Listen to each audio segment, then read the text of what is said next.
Hello friends, இன்றைக்கான video பார்த்தீங்கன்னா நல்ல ஒரு ஹெர்பல் ஹேர் பேக் தான் பார்க்க போகிறோம். ஒரு பியூட்டி சம்மந்தமான வீடியோ. இது வந்து பார்த்திங்கன்னா அடிக்கிற வெயிலுக்கு நல்லா குளுன்னு நல்ல ஒரு கூலண்ட்டான ஹேர் பேக் தான் நான் சொல்லுவேன். பாடி நல்லா கூலண்ட்டாக வச்சுக்கும். பொதுவாக வந்து நம்ம பார்த்திங்கன்னா நல்ல இன்டேக் எடுக்கணும். ஹைலி கால்சியம் ப்ரோட்டீன் ரிச்சான ஃபுட் எடுக்கும்போது பார்த்திங்கன்னா நல்லாவே நம்ம ஹேர் வந்து க்ரோத் ஆகும். So intake must. இது கூட வந்து மெயின்டைன் பண்ணுறதுக்காகவும் பாடி நல்லா கூலாக வச்சுக்கிறதுக்காகவும் இந்த ஹெர்பல் ஹேர் பேக் ரொம்ப யூஸ்ஃபுல்லாக இருக்கும். இதுக்கு வந்து நான் என்னென்ன பொருள் எடுத்திருக்கேன்னு சொல்கிறேன் பாருங்கள்.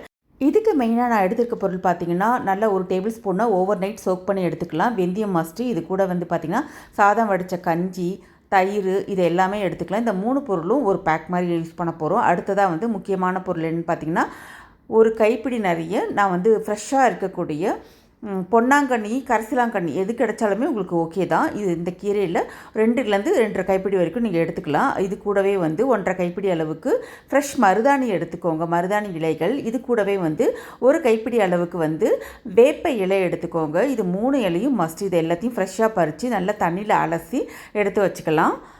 இதை வந்து நம்ம தனியாக தான் அரைக்க போகிறோம். ஃபஸ்ட் ஒரு மிக்ஸி ஜாரில் ஊறின வெந்தயத்தை சேர்த்து கொஞ்சமாக தயிர் சேர்த்து நல்லா மையாக அரைச்சி எடுத்துக்கோங்க. நல்லா ஃபைன் பேஸ்ட்டாக அரைச்சிடணும். அடுத்ததாக அதே ஜாரில் சேர்த்து வச்சுருக்க இலைகள் சேர்த்து சாதம் வடித்த கஞ்சியும் சேர்த்து நல்லா ஸ்மூத் பேஸ்ட்டாக அரைச்சிட்டு இது கூட அந்த வெந்தயம் அரைச்சோம் இல்லையா, அதையும் சேர்த்து ஒரு வாட்டி நல்லா மிக்ஸ் பண்ணி எடுத்துருங்க. அவ்வளோதான் நம்மளுடைய ஹெர்பல் ஹேர் பேக் ரெடி. இதை வந்து நான் ஸ்கேல்ப் ஃபுல்லாக அப்ளை பண்ணிவிட்டு ரூட்லேருந்து ஹேரோட எட்ஜ் வரைக்கும் நல்லா அப்ளை பண்ணிவிட்டு ஒரு 1/2 hour to 45 minutes வரைக்கும் ஊற விட்டு நீங்கள் ஹேர் வாஷ் பண்ணிடலாம். பாடி நல்லா கூலண்ட்டாக வச்சுக்கும். கண்ணெல்லாம் நல்லா குளுன்னு இருக்குங்க. இந்த ஹேர் பேக் பார்த்திங்கன்னா நல்லா சில்கியாக ஸ்மூத்தாக இருக்கும். தேங்க்ஸ் ஃபார் வாட்சிங்.